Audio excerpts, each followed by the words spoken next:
عقیدہ ختم نبوت بھی لفظ لا دے ہوتے ہوئے قرآن پاک دی آیت سنیے، فرمایا ما کان محمد ابا احد من رجالکم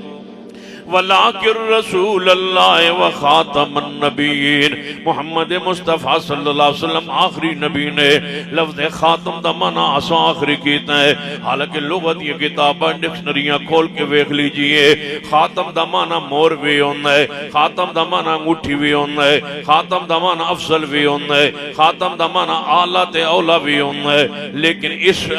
خاتم دا معنی آخری بھی ہونا ہے۔ یہ سارے معنی لغت یہ کتاب اندر موجود نے، لیکن پوری دنیا دے اہل علم دا اجماع اتفاق ہے کہ اس آیت دے اندر خاتم دا معنی آخری ہوئے گا۔ اگر جے لغت دے اندر سارے معنی موجود نے، لیکن اس آیت اس جملے دا معنی آخری کیوں ہوئے گا کہ میرے تواڈے محبوب جناب محمد صلی اللہ علیہ وسلم نے دا معنی لفظ لا دے نال کر دیتا ہے، یہ تو خود معنی متعین فرما دیتا ہے۔ پیغمبر علیہ السلام نے اتے بھی لفظ لا آئے، حدیث پاک سنیے، آپ نے خاتم دا معنی خود بیان کر کے تے لفظ لا دے نال معنی بیان کر کے عقیدہ ختم نبوت دے ہوتے کیسی پیاری مور لائیے، فرمایا انا خاتم النبیین، میں محمد مصطفیٰ صلی اللہ علیہ وسلم خود ہوں خاتم النبیین۔ محبوب جی یہ دا معنی کیے، آپ نے فرمایا لا نبی لا نبی لا نبی لا نبی بعدی۔ ذرا مل کے کو آواز نہ کہو گے، فرما گئے یہ ہادی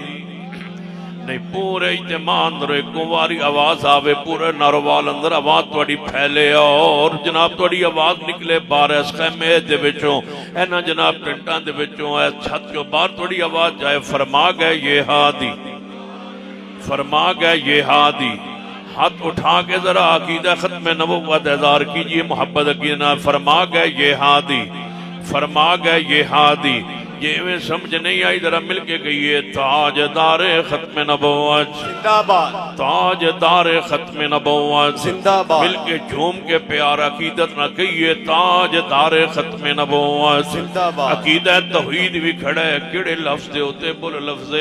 لا ہوتے، جویں عقیدہ توحید لفظ لا اوپر ہے، ایویں عقیدہ ختم نبوت بھی لا دے اوپر کھڑا ہے۔ لا نبی آبادی، اے او لا ہے جڑا قرآن نے بیان فرمایا ہے، اے او لا ہے جو مصطفیٰ نے بیان فرمایا ہے۔ عقیدہ توحید بھی لفظ لا دے اوپر ہے، ختم نبوت عقیدہ بھی لفظ لا دے اوپر ہے۔